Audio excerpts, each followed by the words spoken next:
It was a dark and stormy night, or day, or afternoon. Hold on. There's something in my eye. Ugh, it's my contact. My dumb eye doctor gave me samples of a brand that I've never heard of. They discontinued the brand I've been wearing for years, and now it's behind my eye. It's behind my eye. Ow. Ugh. Okay. Oh, it's back. Oh, I can see now. Okay, we're good. Sorry. That was so unprofessional of me. Let's start over, shall we? It was stormy and dark, and the cloud cover made all the dawn to dusk lights turn on. Stormy Dark, on the 30th floor, lit some candles because her psychic just called to warn her that she was about to lose power. Throughout the building, tenants of the Innocents asked Alexa or Google or Barb to turn on the lights. But you know what happens in the dark. The darkest things happen in the dark. This is Blinding Innocence.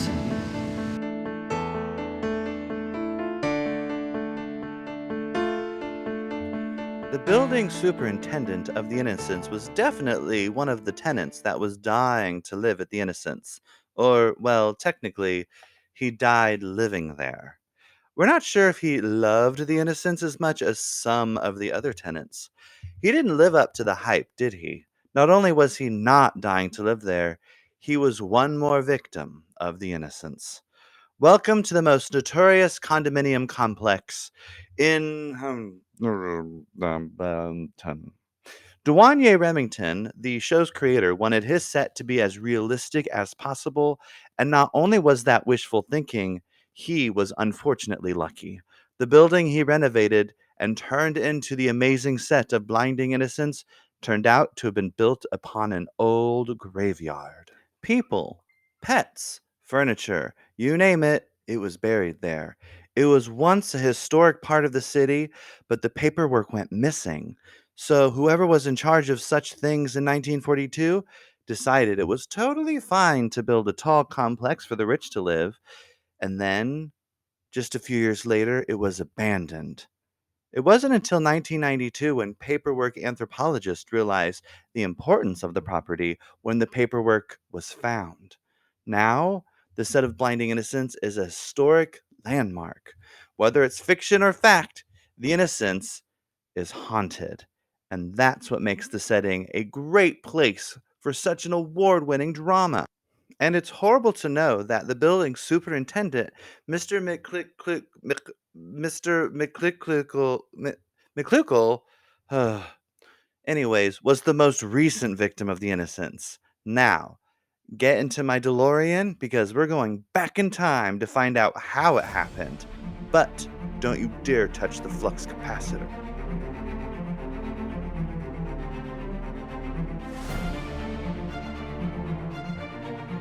As usual, Sean McClukel, the building superintendent of the Innocents, had hiccups. He walked out of his office and turned off the light. The payroll for the doorman was finished, and he had given George the funds needed for more Nest cameras. It was way more cost effective than hiring a surveillance company.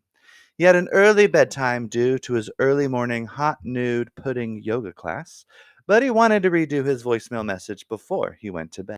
He picked up his phone, typed a few buttons, and got ready to begin his message. You've reached the phone of Mr. McClukel, the building superintendent of the Innocents. Please leave your message at the sound of the beep. The beep sounded, and he yawned and walked to his bedroom. And then he thought he saw a dark shadow float in front of his large windows. He had left them open to allow the wonderfully cool spring air in, and they drifted and floated in such a way that he felt like he was in a music video for Total Eclipse of the Heart. Who's there? He said out loud. Silence. I said, who's there? His skin broke out in goose flesh, and his instincts kicked in, and he karate chopped the air. I will get you, he said. But it was too late. Before he could defend himself with the crane kick he learned from the Karate Kid, a blade stuck into his chest. Blood bubbled out of his mouth as he collapsed by the front door.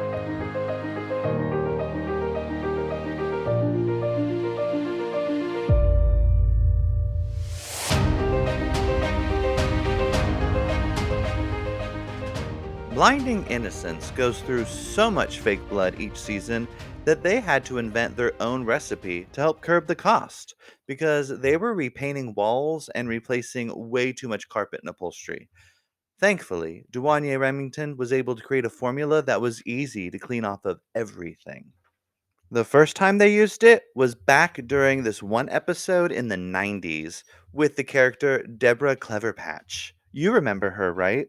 She was being haunted by a ghost. I won't get into what the ghost was, but there was this one scene where Deborah was on the phone talking to her best friend. She was shoving rotten fish heads down in the disposal when her retainer fell out.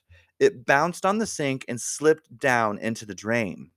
And then Deborah stuck her hand down into the garbage disposal to get it out. Oh, you know what happens next. Oh, I could barely watch after that. It was so awful. I think I even screamed, but I couldn't take my eyes off the scene. It was almost worse than the Red Wedding from the Game of Thrones. I don't know if I'll be able to get through it. Just talking about it makes my skin crawl. I shouted to the TV, "Girl, just leave it there. You do not want to put that back in your mouth." Oh, but she did. She pulled the retainer out of the hole and it was covered in black and gray gook. There was even fish eyeballs stuck on it. And she shoved that thing back into her mouth and you could hear it squish. And when she smiled, brown juice oozed down her chin. It was so awful. I wish the ghost turned the disposal on while her hand was in there. It would have been more humane. Oh, yeah, the blood. Sorry. So, there was this one scene where she was fixing her grandmother's old metal desk fan because it wasn't oscillating. While it was unplugged and the grate was off, the ghost made it come to life and it totally chopped Deborah Cleverpatch up. Blood and grizzled bits of Deborah covered the living room. But the crew was able to clean it all up within an hour, and they were ready for a flashback scene in the same room. I've got a feeling Mr. McCluckle won't be the only death this season. More blood is bound to be spilt.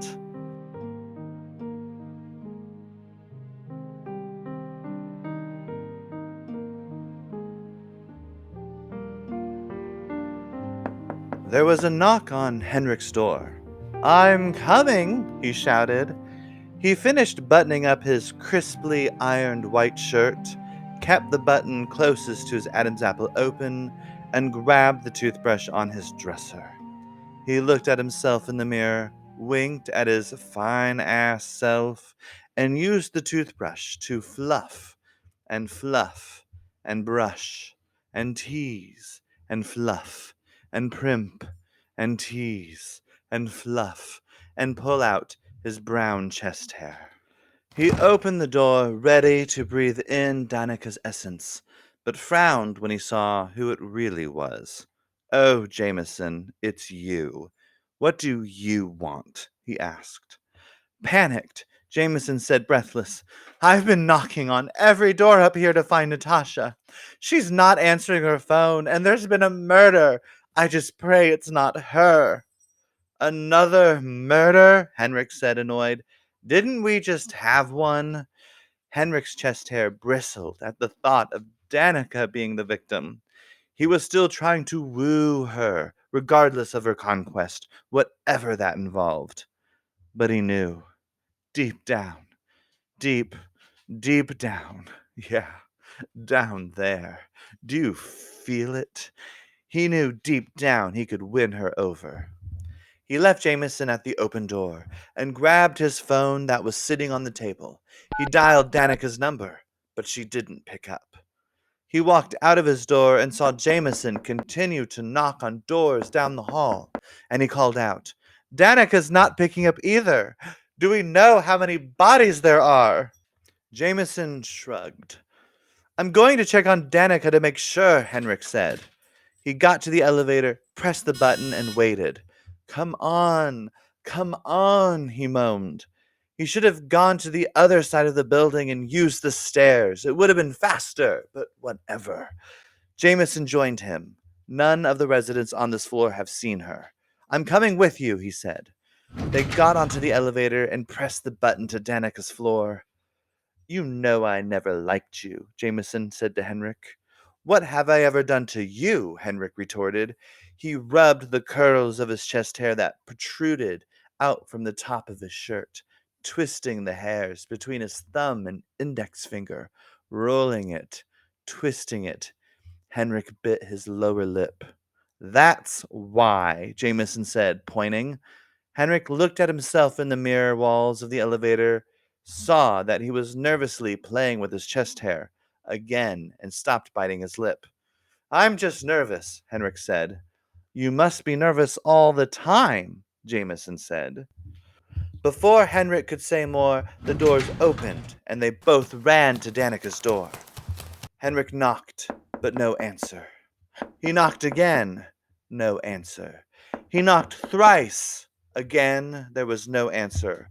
He knocked thrice, or whatever the fancy word for four was, and, damn it, just open it, Jameson said, pushing Henrik out of the way. He put his hand on the doorknob, and it turned, allowing both of them to enter. This is not a good sign, Henrik said. No lights were on in the condo, and Henrik called out, Danica! Are you murdered? No answer. She must be the victim, Henrik cried out. Jameson led the way as they walked down the hall to her bedroom. The door was ajar, and there was pleasurable moaning and quiet gasps for air. Jameson pushed open the door, looked at what he saw, and shouted, Natasha! Danica, what are you doing?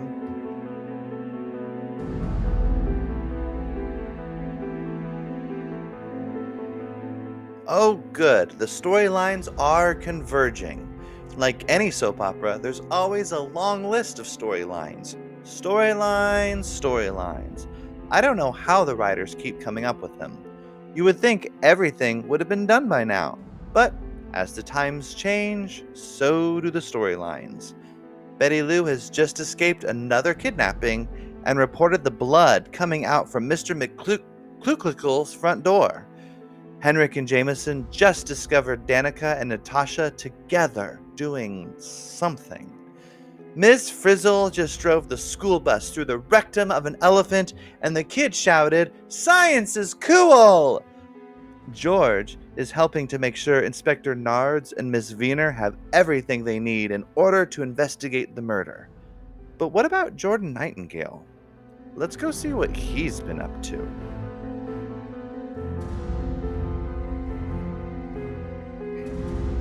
Jordan Nightingale got onto the elevator with his new plastic tub that was just delivered from the container store. As the doors closed, he set the container down and looked at himself in the mirror. He felt like himself, but he didn't look like himself. The man he was looking at had a bushy brown mustache, fluffy, huge sideburns, and a cigar hanging from his mouth. This man was also wearing a cowboy hat. If Jordan didn't know any better, he would have thought he was looking at Tedford Hootenboots from the 33rd floor. Tedford Hootenboots was filled with the yee-haw, and nobody ever expected him of doing anything. Hootenboots' only crime was going to the Cracker Barrel. Jordan dug his fingernails into the flesh of his forehead. They sunk into a pliable material, and he began to pull. A layer of skin stretched off, and the mustache and sideburns and everything else that made Jordan look like Tedford was now elongated and looked like a scene from Beetlejuice. He took the mask and smashed the sticky flesh-like substance into a ball. Nobody knew this, but Jordan was a master of disguises. He dropped the remains of his mask and the cigar into the cowboy hat, got off on the 23rd floor, his floor, and went to the garbage room. He opened the chute that went to the dumpsters and tossed that cowboy hat away. Yee-haw, he said. He walked back to his residence, his new container in tow, when he heard voices. As he approached, he saw that it was George the doorman talking to two people wearing trench coats and writing on notepads. George the doorman saw Jordan approach and went to console Betty Lou, who was crying, huddled on the floor, crumpled up against the wall, sobbing and drawing in breaths. Detectives, Jordan said, stopping. What seems to be the problem? He looked down to see the red stain on the carpet and the open door to Mr. McCluck's residence.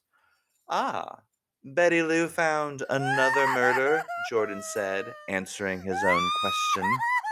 You seem familiar with murder, Inspector Nard said. Everyone who lives at the Innocence is familiar with murder. It's how we live our lives. You know this, Nards, Jordan said. Is that a confession? Viener asked, scribbling furiously onto her notepad. And then she turned to Betty Lou and shouted, For Pete's sake, woman, pull yourself together! He's just being glib, Nard said. Viener, this is Jordan Nightingale. He is one of the residents here. I also went to college with his father. Nards looked down at the container in Jordan's arms. That's not Rubbermaid, he said. Jordan responded, Well, it looks like you have another assistant on another case here at the Innocence. You just can't keep them around, can you? Pointing at Viener. Does this one know what happened to your other one? Viener looked at Jordan with concern. Before walking away, Jordan said, If I can be of any assistance, Nards, let me know. Is there something we should be on the lookout for? Viener held up a plastic baggie with an emerald-colored earring. It was large, dangly, and it looked like costume jewelry. Do you know who this belongs to? Viener asked. That's a very nice earring, Jordan said. I would say it belongs to Betty Lou over there. Betty Lou heard this, stood, and shouted, How dare you accuse me of wearing such an unsightly pair of earrings? Viener continued, If we can find its match, we may be on to something. Nard said, But you know as well as I do that it won't be that easy. Viener and Nards walked back into the condo where the police officers and crime scene investigators were busy taking pictures and touching everything with white gloved hands. One officer was in the corner practicing a pantomime of being stuck in a box. Jordan turned and continued to walk back to his place, and as he passed Betty Lou, he scowled at her, holding up his container and said, Thanks for nothing. Betty Lou glared at him, her face awash with black mascara lines. She sobbed some more and leaned her wet face against George. She spoke, but it was muffled. Did you hear Jordan accuse me of murder? Once Jordan got to his unit, he bolted the door, looked out the peephole, and then briskly walked to his bedroom. He opened the door to his massive walk-in closet to reveal a plethora of clothes on hangers, shoes on shelves, and many, many plastic containers similar to the one he was holding. He walked over to his hamper and pulled out a black trash bag that was filled with what looked like Legos. He pulled the lid off his newest container and then dumped the contents of the trash bag into the bin. Before him lay an entire container filled with emerald earrings, similar to the one found at the murder scene.